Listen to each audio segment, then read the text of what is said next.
You will hear a number of different recordings, and you will have to answer questions on what you hear.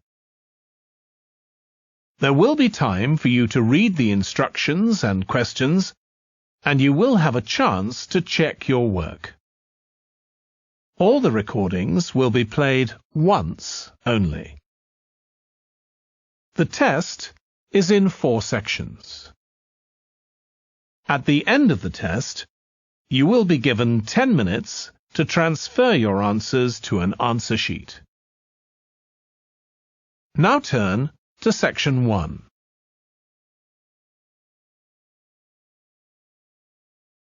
Section 1.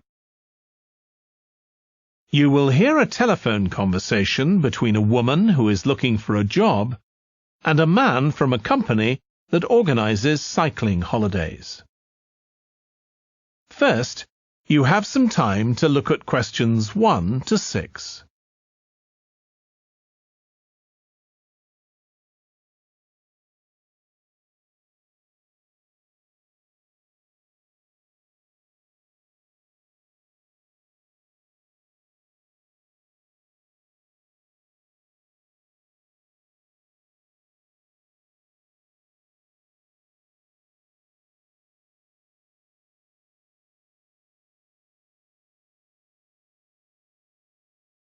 You will see that there is an example that has been done for you.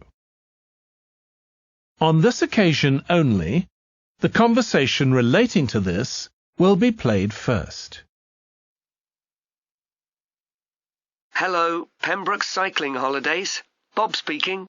Oh, hello. I've seen your advert for people to lead cycle trips. Are you the right person to speak to? Yes, I am. Could I have your name, please? It's Margaret Smith. The woman's surname is Smith, so Smith has been written in the space. Now we shall begin. You should answer the questions as you listen, because you will not hear the recording a second time. Listen carefully and answer questions 1 to 6. Hello, Pembroke Cycling Holidays. Bob speaking. Oh, hello. I've seen your advert for people to lead cycle trips. Are you the right person to speak to? Yes, I am. Could I have your name, please? It's Margaret Smith. Are you looking for a permanent job, Margaret? No, temporary. I've got a permanent job starting in a few months' time, and I want to do something else until then. What work do you do? This will probably sound crazy. I used to be a lawyer, and then I made a complete career change, and I'm going to be a doctor. I've just finished my training. Right. And have you had any experience of leading cycle trips? Yes, I've led several bike tours in Africa. The trip to India that I had arranged to lead next month has now been cancelled. So when I saw you were advertising for tour leaders, I decided to apply. OK. Now, we normally have 2 or 3 leaders on a trip, depending on the size of the group. Some tours are for very experienced cyclists, but we've got a tour coming up soon in Spain, which is proving so popular we need an additional leader. It's a cycling holiday for families. Would that suit you? It certainly would. I enjoy working with children, and I probably need some more experience before I go on a really challenging trip. That tour includes several teenagers. Have you worked with that age group before? Yes, I'm a volunteer worker in a youth club where I help people to improve their cycling skills. Before that, I helped out in a cycling club where I taught beginners. Well, that's great. Now, the trip I mentioned is just for a fortnight, but there might be the possibility of leading other tours after that. Would that fit in with your plans? That'd be fine. I'll be free for 5 months. My job is due to start on October the 2nd, and I'm available from May the 1st until late September. Good. Now, is there anything I need to know about the food you eat? We usually have 1 or 2 people in the group who don't eat meat, or have some sort of food allergy, so we're always very careful about that. Yes, I'm allergic to cheese. Would that be a problem? No. As long as we have enough notice, we can deal with that. That's great. Before you hear the rest of the conversation, you have some time to look at questions 7 to 10.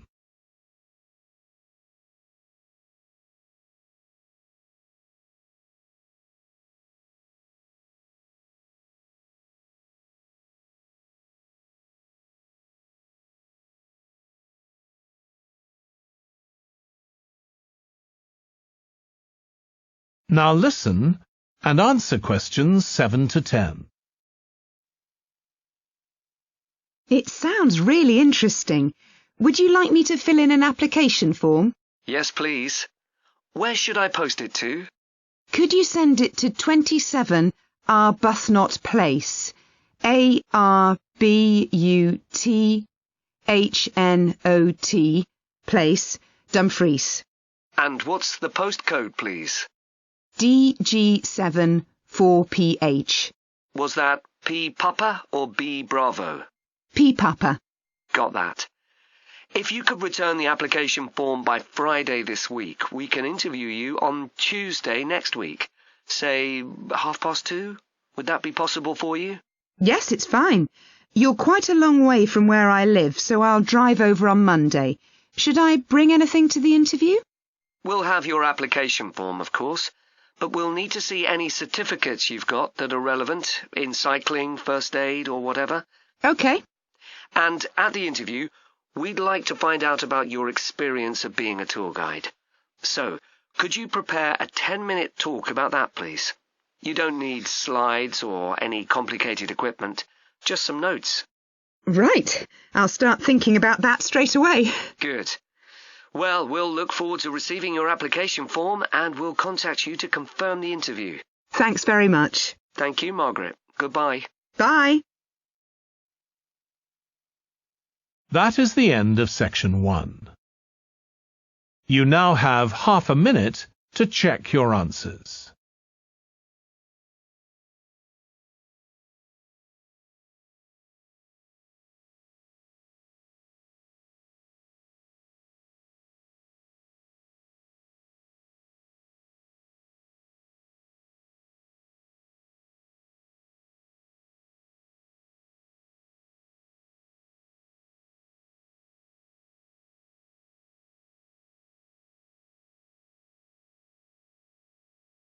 Now turn to section 2.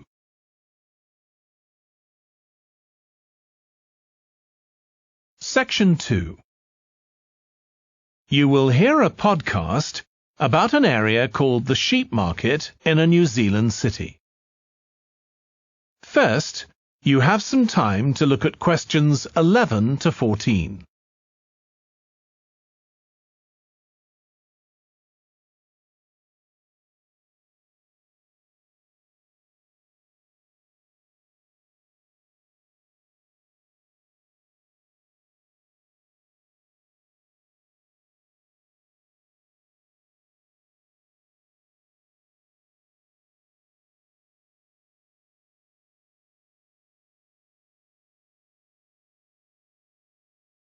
Now listen carefully and answer questions 11 to 14. Welcome to this podcast about the sheep market, which is one of the oldest parts of the city. As its name suggests, there was originally a market here where farmers brought their sheep, but now it's been redeveloped into a buzzing, vibrant area of the city, which is also home to one of the city's fastest growing communities. The nearby university has always meant the area's popular with students who come in to enjoy the lively nightlife, but now graduates embarking on careers in the worlds of fashion and design are buying up the new apartments recently built here to replace the small houses where the market workers used to live. The narrow old side streets are great places for finding original pictures, jewellery and ceramics which won't break the bank, as well as local produce like fruit and vegetables. There's also lots of pavement cafes where you can have a coffee and watch tourists from all over the world go by. The oldest buildings in the area are on the main streets, including the city's first department store, built in the 1880s, which is still open today. The sheep market is a centre for fashion, and there's a policy of encouraging new young designers. The Young Fashion Competition is open to local young people who are passionate about fashion. This year they've been asked to design an outfit based on ideas from the music and technology that's part of their everyday life, using both natural and man-made fibres.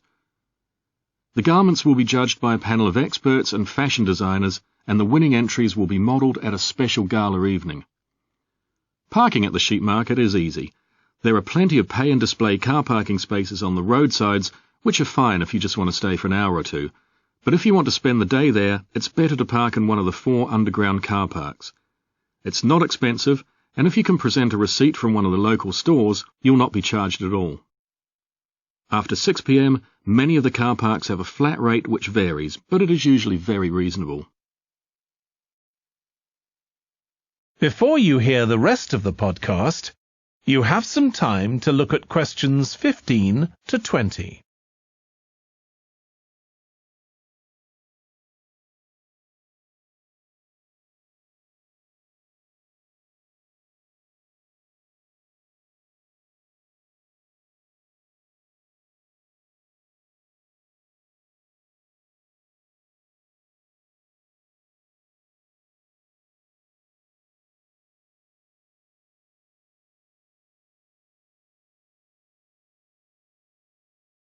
Now listen and answer questions 15 to 20. The sheep market is one of the main centres for art and history in the whole of the country. If you look at our map, you'll see some of the main attractions there. Most visitors start from Crawley Road at the bottom of the map. The Reynolds House is one of the oldest houses in the city and is open to the public. It's on the north side of Crawley Road, next to the footpath that leads to the public gardens. The area is particularly interesting for its unusual sculptures. The thumb is just what its name suggests, but it's about 10 metres high. You'll see it on Hill Road, across the road from the bank. The museum's got a particularly fine collection of New Zealand landscapes. It's on the east side of the sheep market, on City Road. It's on the other side of the road from the public gardens, immediately facing the junction with Hill Road. The Contemporary Art Gallery is on a little road that leads off Station Square, not far from the public gardens. The road ends at the gallery. It doesn't go anywhere else. That's open every day except Mondays. The Warner Gallery specialises in 19th century art. It's on City Road, near the junction with Crawley Road, on the same side of the road as the public gardens. It's open on weekdays from 9 to 5 and entry is free. Finally, if you're interested in purchasing high-quality artwork, the place to go is Nucleus. You need to go from Crawley Road up through Station Square and east along Hill Road until you get to a small winding road turning off. Go up there and it's on your right. If you get to City Road, you've gone too far. That is the end of section 2. You now have half a minute to check your answers.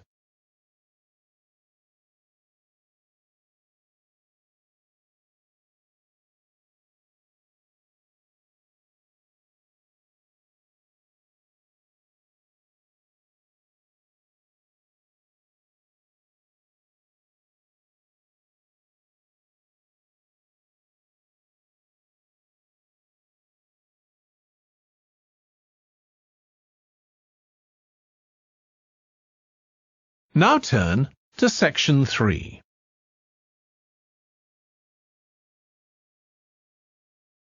Section 3. You will hear 2 students, Katie and Joe, discussing a presentation in their film studies course. First, you have some time to look at questions 21 to 24.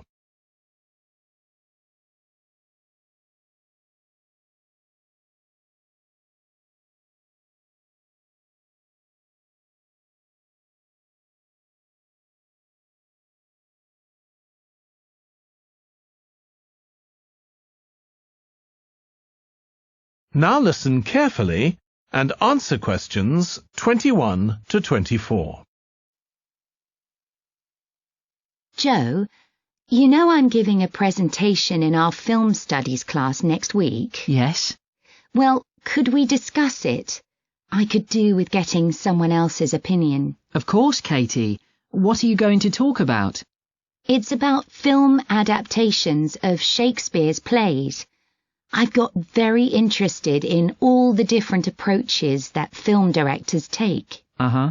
So I thought I'd start with Giannetti, who's a professor of film and literature, and in one of his books he came up with a straightforward classification of film adaptations based on how faithful they are to the original plays and novels. Right. I've already made some notes on that, so I just need to sort those out before the presentation. I thought that next I'd ask the class to come up with the worst examples of Shakespeare adaptations that they've seen, and to say why. That should be more fun than having their favourite versions. Yes, I can certainly think of a couple. Right. Next, I want to talk about Rachel Malco. I came across something on the internet about her work on film adaptations, and I was thinking of showing some film clips to illustrate her ideas. Will you have enough time, though, both to prepare and during the presentation? After all, I doubt if you'll be able to find all the clips you want. Perhaps you're right. OK, well, I'd better do some slides instead, saying how various films relate to what she says. That should encourage discussion. Next, I want to say something about how plays may be chosen for adaptation because they're concerned with issues of the time when the film is made. You mean things like patriotism or the role of government? Exactly. It's quite tricky, but I've got a few ideas I'd like to discuss. Before you hear the rest of the discussion, you have some time to look at questions 25 to 30.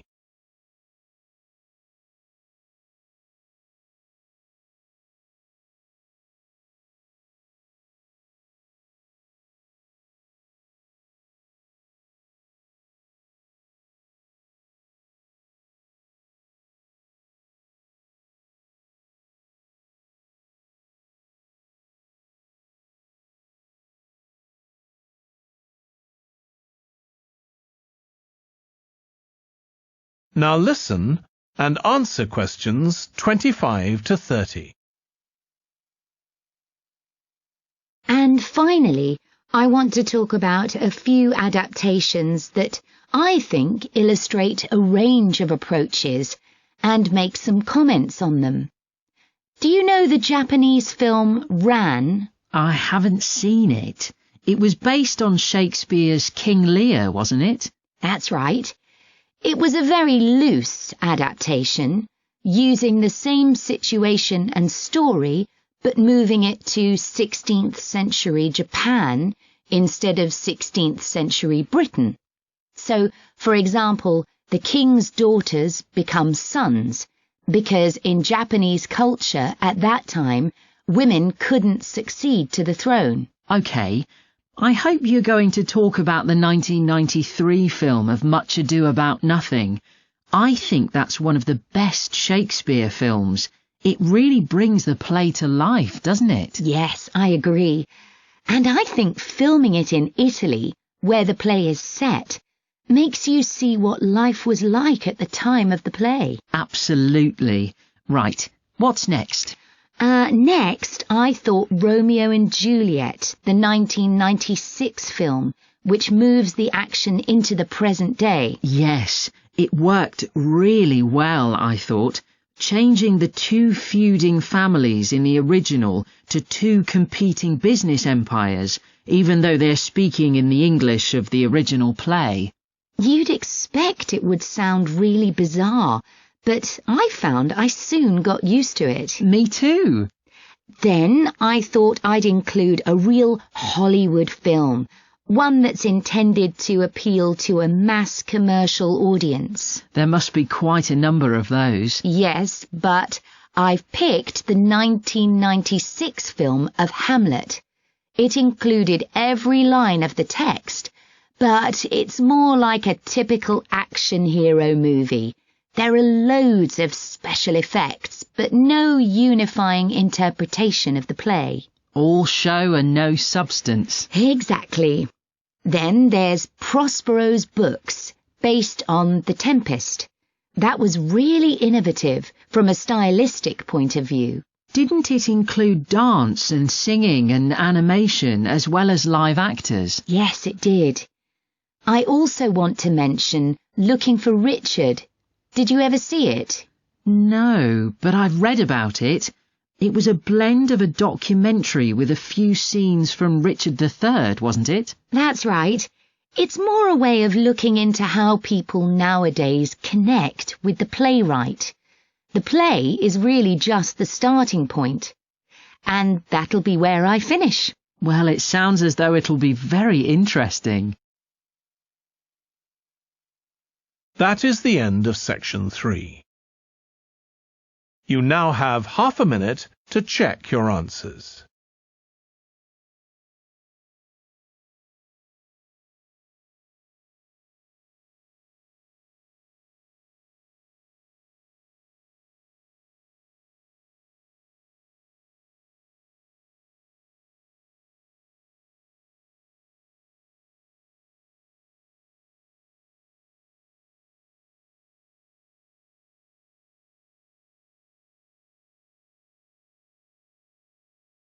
Now turn to section 4.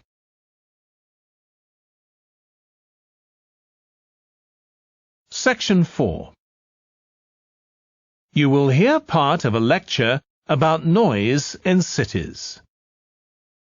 First, you have some time to look at questions 31 to 40.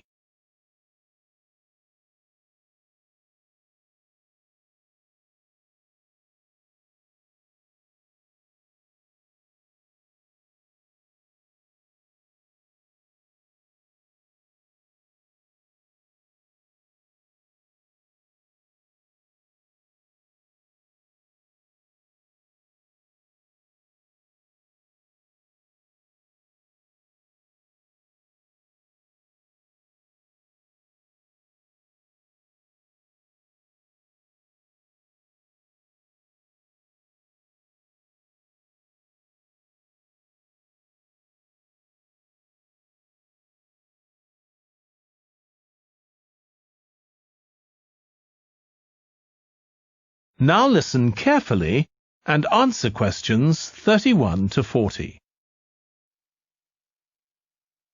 This lecture will be about the science of acoustics, the study of sound, in relation to urban environments such as cities.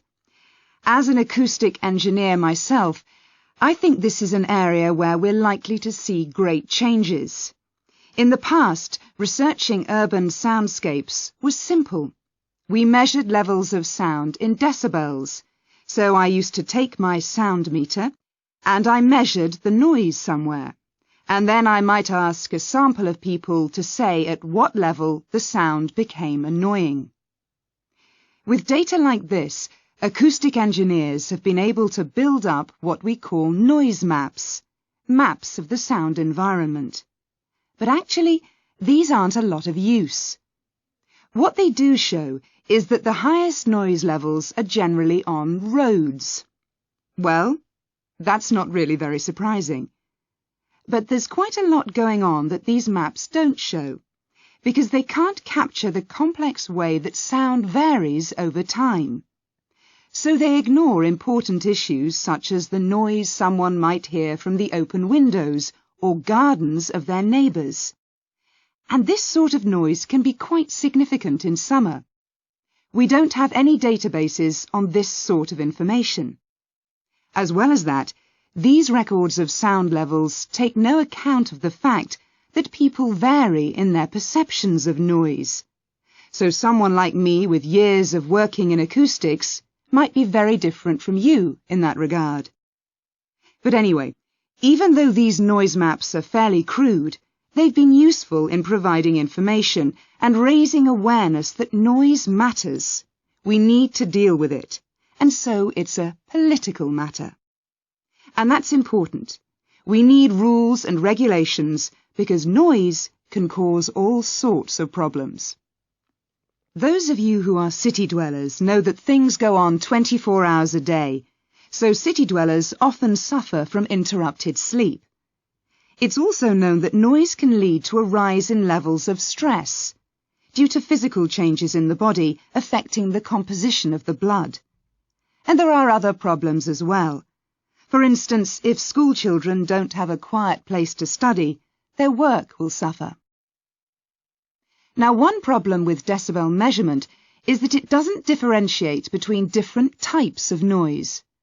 Some types of sounds that most people would probably think of as nice and relaxing might well score quite highly in decibel levels. Think of the sound made by a fountain in a town square, for example. That's not necessarily something that we'd want to control or reduce. So maybe researchers should consider these sorts of sounds in urban design. This is going to be tricky, because just measuring decibel levels isn't going to help us here. Instead, many researchers are using social science techniques, studying people's emotional response to sound by using questionnaires and so on.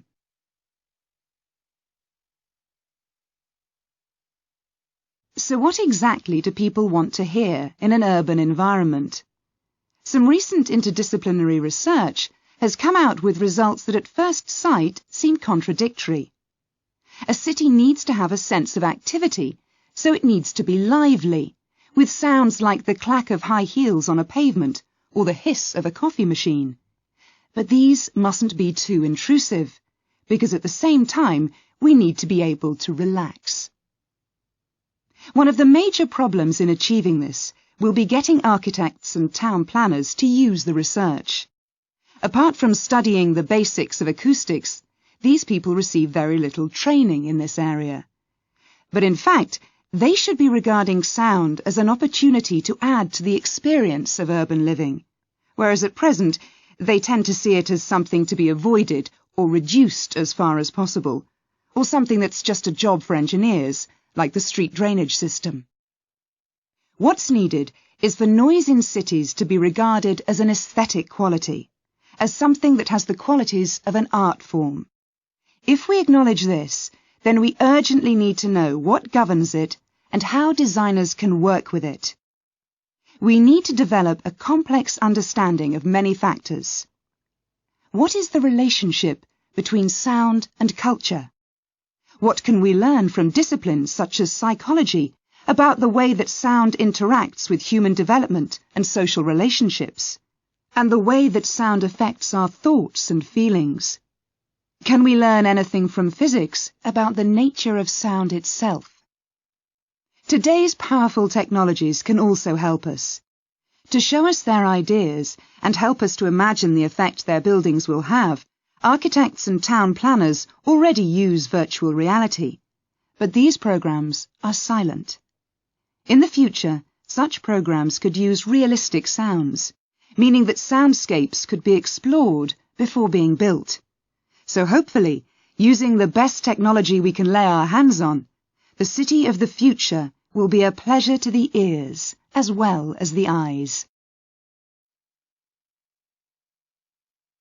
That is the end of section 4. You now have half a minute to check your answers.